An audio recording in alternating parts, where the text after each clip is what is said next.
I did a review about the Rabbit R1 device a few weeks ago, and it was my most popular video of all time. The day that the Rabbit R1 was announced, I ordered one, and I cannot wait to get it so I can review it and show you all what I think of it. I truly believe that this is the first step into what is going to be the future of computing. Direct natural language to AI to compute. Now, that first video that I made about it got over 1 million views in just a few weeks. So obviously this device has a lot of appeal, and at the very least, people want to know all about it. And if you haven't seen anything about the Rabbit R1 device, it is a $200 piece of hardware that you can carry around that essentially uses your natural language to perform actions on your behalf. You could do everything from listening to music to ordering an Uber, ordering food, going shopping, anything. And the primary interaction method is your voice, not a touchscreen. And so I read through all of your comments, and there were a lot of common questions and confusions about the product. And so Rabbit actually reached out to me after seeing my video and wanted me to address your comments directly. And so that's what I'm going to be doing today. Rabbit is sponsoring this video and wants me to answer a lot of your questions and clarify a lot of your confusion. So I'm really excited to do this because I am genuinely so excited about this device. So let's go through some of the common questions and concerns that I found in your comments to that video, and hopefully I can clear a lot of it up. First, let's look at this comment by @PMX. No subscription, but their LLM runs in the cloud, expensive, and the interaction with apps is done in emulators running, again, on the cloud, expensive times 2. So either they'll start charging for a subscription in a few months, or they'll go bankrupt and the device will become a very nice looking paperweight.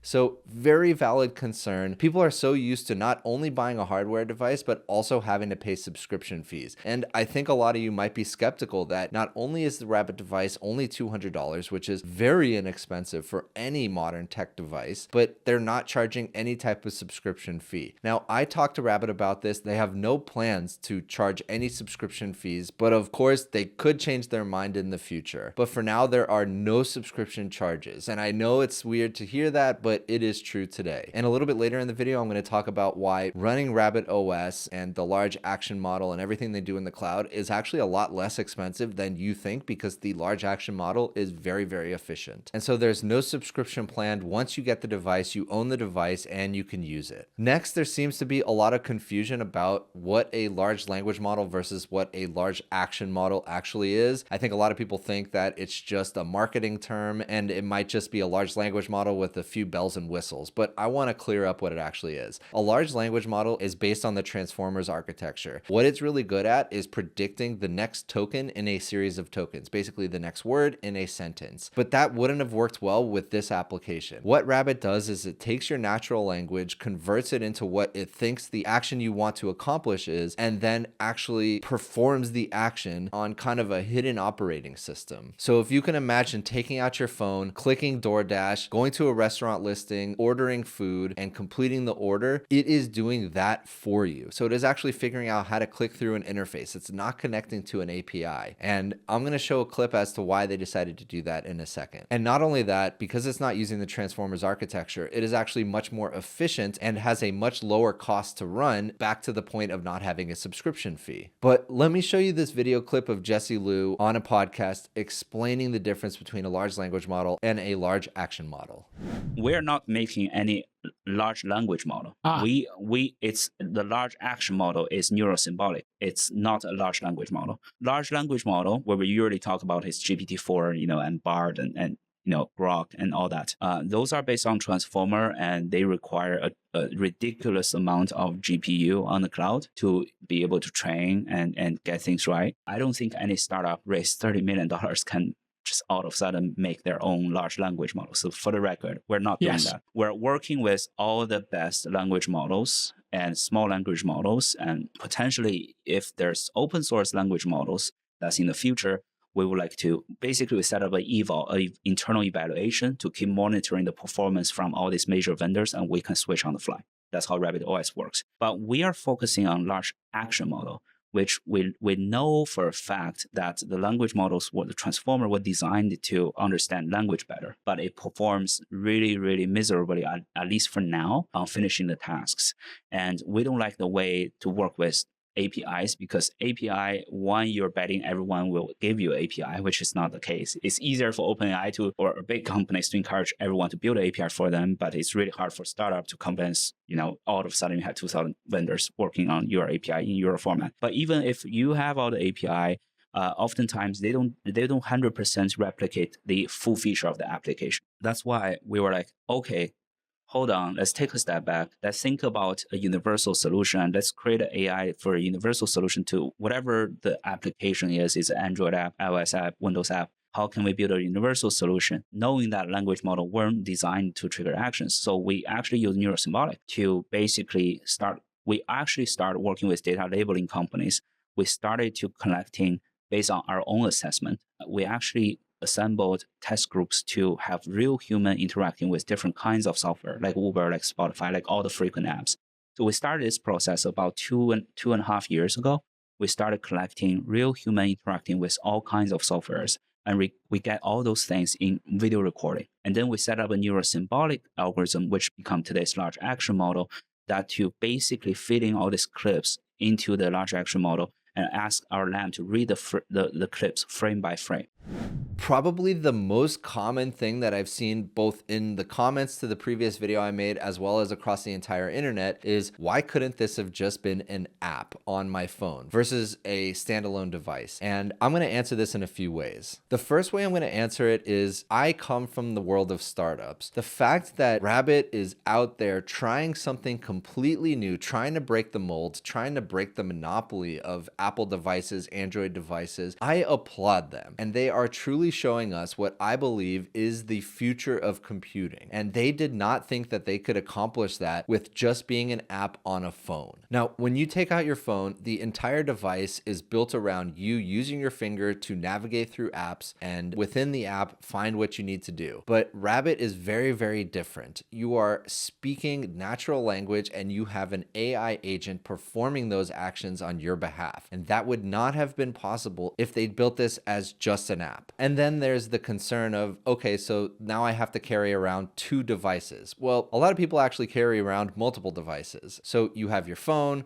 sometimes you have your laptop, you have your earbuds, and now you're having your AR and VR devices. So to me, at least as an early adopter, I really don't mind carrying around another device because, first of all, it's gorgeous in my opinion. It's small, it's lightweight. And so if I get to carry around this device that I get to play around with what I believe is the future of computing, I don't mind that at all. And then a lot of people are also saying, okay, well, isn't Siri and Google Assistant just going to add this? Well, probably they're going to add some of these pieces of functionality, but they've also had 15 plus years to do so, and they really haven't done it all that well. Now, of course, things are going to change and they're going to change rapidly going forward, but I'm looking forward to some competition in the market. And Apple and Google are trying to avoid the pitfalls of the innovator's dilemma. They have these existing products with these existing frameworks, these existing ways to think about things, and it's really hard to break out of that mindset. And so even if Siri evolves, even if Google Assistant evolves, they're still going to have to work within the constructs of everything that they've built previously. And Rabbit really wanted to innovate and do something completely new, and again, I applaud them for that. Let me show you this video clip of Jesse Liu describing why he decided to build his own hardware device versus just being an app, and I think he says it really well. Check this out.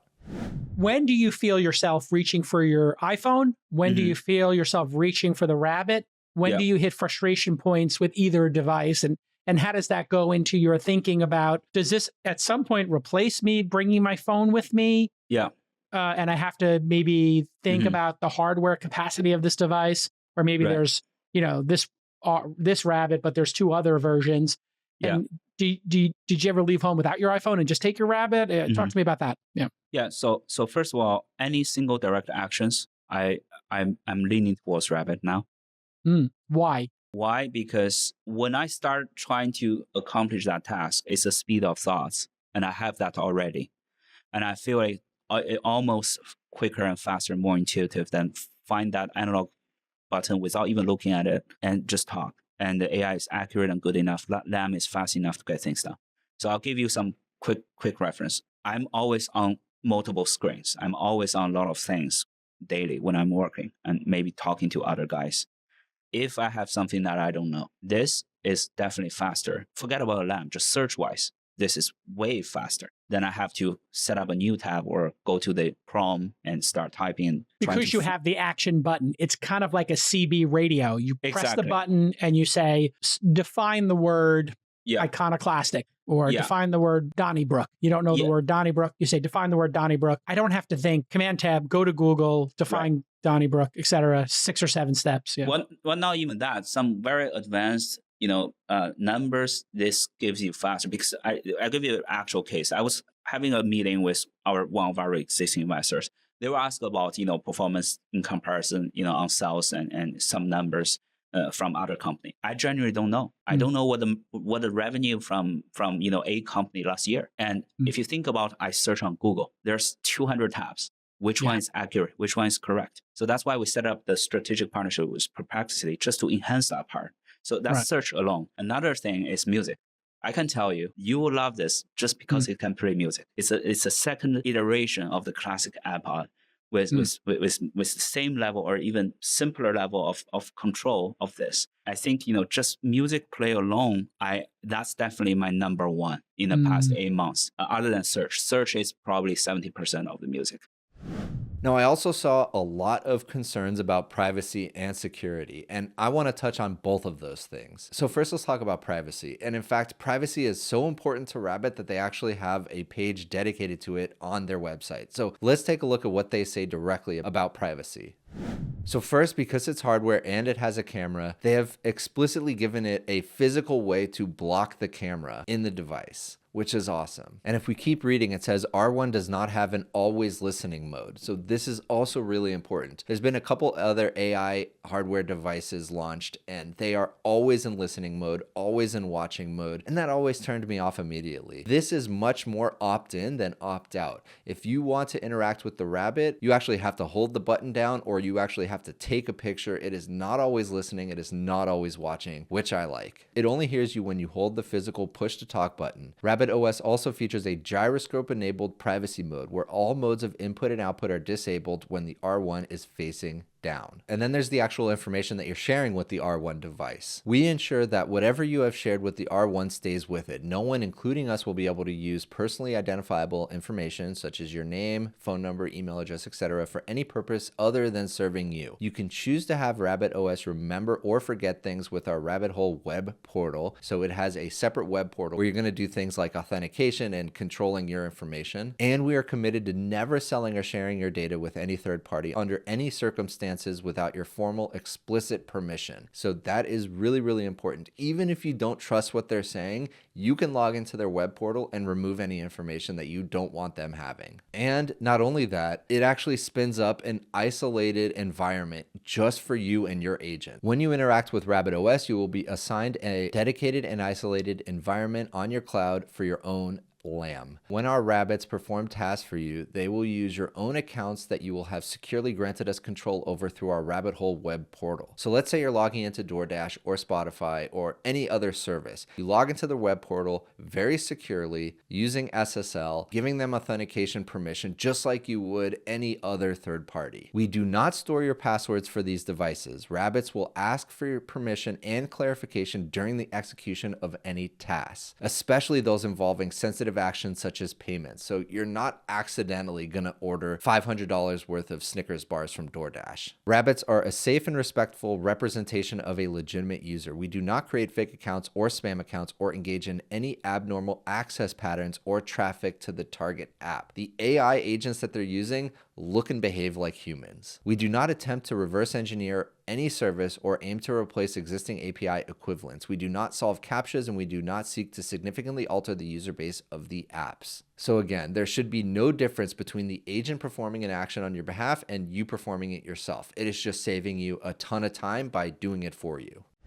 And as I've mentioned, they're a startup, they're evolving, they're figuring things out. So they're trying to be extremely transparent and always improving. And again, coming from the startup world, seeing this type of innovation, I applaud them. And so hopefully that answers some of your concerns about privacy and security. You're not actually storing passwords on the device. It's all done securely in the cloud. The hardware device just acts as an interaction method between you and the agent. And now let me show you what Jesse Liu has to say about authentication and privacy and security himself. This is actually how authentication is going to work. Take a look.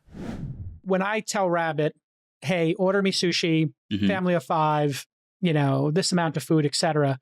Yeah. It knows how to use the Uber Eats app or the DoorDash app. Now the Rabbit device then fires off to your service somewhere in the cloud. Yes. This request. I have already authenticated in a web interface. Right. Hey, I authenticated my Uber Eats and my DoorDash account. It knows the sushi restaurant I like. And then it starts this ordering process. And then I guess comes back to me with like, hey, just want to confirm this is what you want. And I say yes. And then what does it do? It pops up an emulator of some type in the cloud. And then you have this web emulator that has my login authenticated already. How does that work? So first of all, let's start from beginning, authentication, right? Because if you think about the device, it works quite different than the previous generation because it doesn't have any software pre-baked in. It doesn't have anything pre-installed. It's literally just an AI. It's your choice what kind of service you want to enable. And it's your choice how complicated and how advanced you want this device to be. If you just say, hey, this is a cool looking iPod, I just want to use this to listen music, then you unlock the music feature, choose whatever vendors. It only will do music. But tomorrow, if you want to start ordering food, you have to unlock that feature. The login process is where you're correct. We have a web portal that's kind of like our own mini version of iTunes/iCloud, if you understand that in that sense, that helps with all the authentication settings and feature management. So you go to the website and you basically choose whatever service you want to unlock. Because again, to large action model, Spotify, YouTube Music, Apple Music, doesn't make a difference. It is an interface. In fact, Expedia and YouTube Music doesn't even make a difference. They are all interfaces. So we give you the freedom to choose whatever preferred services you want to unlock. You go there and you basically click the connect with Spotify button. And what happens next is that it will redirect you to Spotify login. And we don't save your credential. We don't touch that. You go to Spotify, you go to Uber, you go to DoorDash, you log in through them. And then we recognize, this account is being connected with RabbitOS. And then what happens is that on our cloud, we have a very, very creative structure and innovative structure that we have considered. We have a superhost. We have a superhost computer that when Jason talks to his Rabbit R1 about ordering a hamburger from DoorDash, what's going on is that we first see if Jason's logging with DoorDash or logging with Uber Eats, right? And we saw, Jason chose DoorDash. And then on that superhost, a LAM is interacting virtually with a DoorDash app or website. And you don't see all of that because all of a sudden this is done all at once because it's AI. And then we will re-render Rabbit themed UI on your device to get you the result. Got it. So you're not directly interacting with the host as well. You're just talking to it. The intention goes LLM. LLM understand, you want to do this. Then LAM do that in the virtual environment and re-render the result to your device. So that's it. I'm super excited about getting my Rabbit R1. I should be getting it in a few weeks from now. As soon as I get it, I'm going to be making a bunch of review videos. I hope you're as excited about the R1 as I am because I do really think it's giving us a glimpse into the future of what computing is going to look like. I've said this not only in my previous Rabbit video, but in many previous videos that applications are going to be going away. Programmers are probably not going to be needed in the long term. It's going to be natural language, direct to AI, direct to compute. And I'm really excited about that potential. And so I hope you get the R1 device. If you want to wait until you see some of my reviews for it, that's great too. And if you liked this video, please consider giving a like and subscribe, and I'll see you in the next one.